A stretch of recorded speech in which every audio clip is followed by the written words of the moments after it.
Well, thanks for joining us today on a Tuesday. I'm Marlin Bohling, your tour guide to the ag commodities. Let's get you updated on our corn trade right now. Our quotes are provided by Bar Chart, and we have been under pressure from the word go today.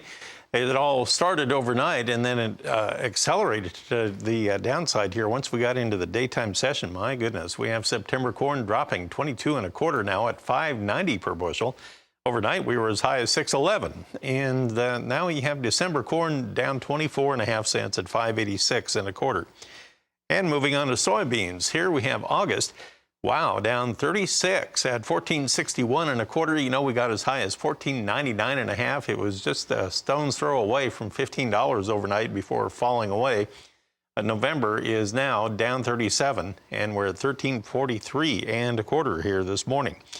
Wheat market, well, it has come under some pressure. In Chicago, we have September dropping 2 3/4 cents. It's now trading at $8.10 per bushel. In Kansas City, the hard red wheat, September is down 8 3/4 cents. It's now priced at $8.65 1/4. Minneapolis wheat has September 18 lower at $9.21 per bushel. And cotton, new crop December, down 175 points at $91.25 per pound. We're joined by Ben Hushon of the Mill in Whitehall, Maryland. And Ben, last time you and I spoke, you were sharing some photos of some corn that pretty well got steamrolled by a big windstorm that went through there. That's kind of a rare event. I just wondered how you're doing now.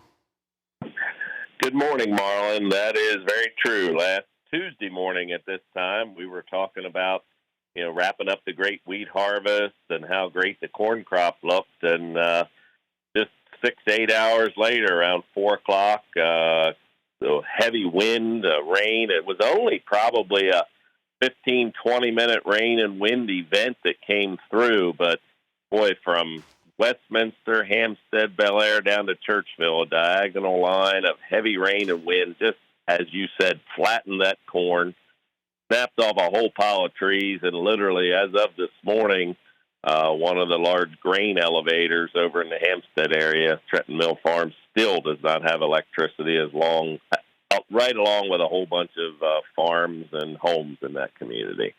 A lot of corn producers out in the Midwest and the Plains are very familiar with wind damage like that, especially when you get toward the higher plains area. High winds are pretty common. And if it doesn't snap off the stalk, and right now we're looking at some gooseneck corn that is apparently trying to straighten itself back up, but that makes harvest a little difficult. It looks like you're probably going to have to put up with a lot of that this year. Yeah, Marlin, it's quite an education. I've been involved in crop advising for over 30 years. I've not seen this, maybe a couple fields somewhere, but to be so widespread across our footprint, it's interesting. Like the one video that for the viewers I sent in was literally from Mike Keurig an hour after the storm hit, and then he went back to a similar area 2-3 days later. And from the outside, you're going, wow, that corn all stood back up. But you hit it, Marlin, as one of those pictures showed. There's an assortment of things going on in all these fields. 15 to 20% has actually broken off, or what farmers call green snapped. A little more of that over in Carroll County, Maryland, than down in Harford County. And then some of it has what is called goosenecked. Mother Nature wants to grow and wants to reproduce. So that corn said, hey, here I am bent over. I'm literally going to take the top part of my plant and go straight up for the sun. And then some of it, just like Mother Nature does, kind of stood and stiffened back up without the goosenecking. But it will be a very interesting harvest, and it's really caused a lot of discussion in the community about, well, now what? It looks like on the current radar screen that Tim Ross has provided, it looks like you have just maybe some scattered showers around the area, but hopefully the weather will be beneficial enough that crop can continue to hopefully straighten up a little bit.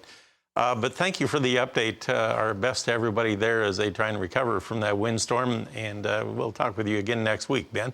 Ben Hushon of the Mill in Whitehall, Maryland. We'll be back in just a moment. I'll examine our livestock trade when we come back.